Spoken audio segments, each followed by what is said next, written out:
light sleeper, child. Anyone tries to wake me.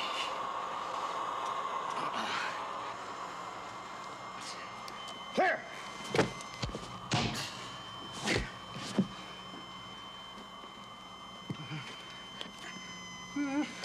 Clear! Clear.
You gotta be fucking kidding.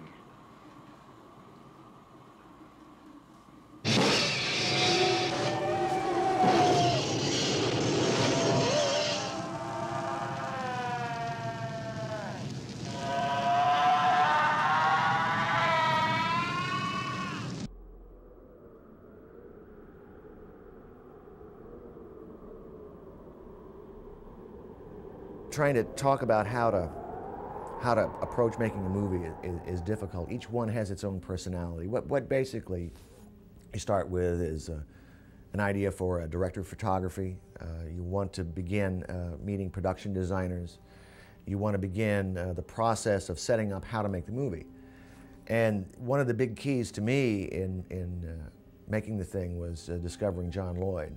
You see, I had come from low-budget filmmaking, and I had never really worked in a studio situation, and John came along with enormous enthusiasm and knowledge and a great eye. Well, essentially, I was working for Universal Studio at the time, and the script came across my desk, and I read it and said, my God, this is probably one of the best science fiction films I've ever read in my life. And then I heard about John Carpenter, and he was coming on the lot, and I heard about his reputation. And I made a connection with one of the production managers to talk to him and then arrange an interview. And I took my drawings and things up and talked to John and ended up getting the show. I met John, I'm not sure what year it was, but it was just before Halloween. It was for Halloween. Deborah Hill introduced us, and John decided that we would probably make a good team, and so we worked on Halloween. Basically, it's a process of lining up the people to do the movie. And one of the crucial decisions we had to make was on the special effects and whether or not to hire, what kind of an effects person to go with and what kind of a concept to go with. And I chose Rob Bottin. I saw Halloween, and I instantly became a John Carpenter fan.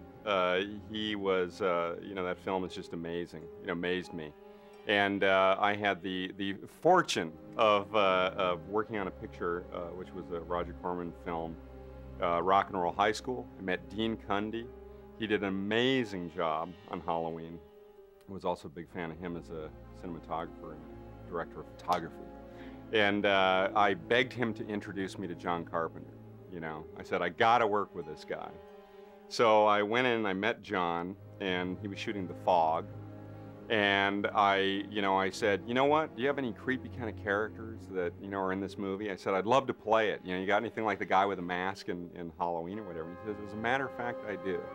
And actually just sort of burst in on this meeting, and he's going, who's this guy? To Dean, right? And I'm like going, I'm your big fan, right? And, I asked him this question, then he said, stand up. I thought he was going to say, and get out, right? When I was hitting him up for this part, And he looked at me a second, he goes, you got the job. Be there tomorrow. You got to do this with the makeup, this.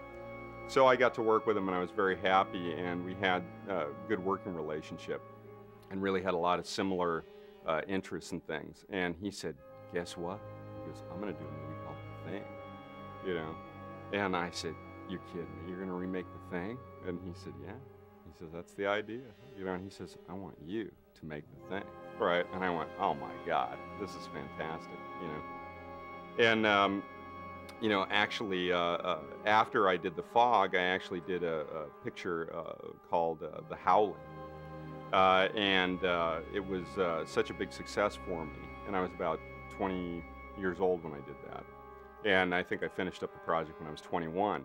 And John saw the movie, and he called me up one day and he said, you got to get in here. We're doing the movie now. We're doing The Thing.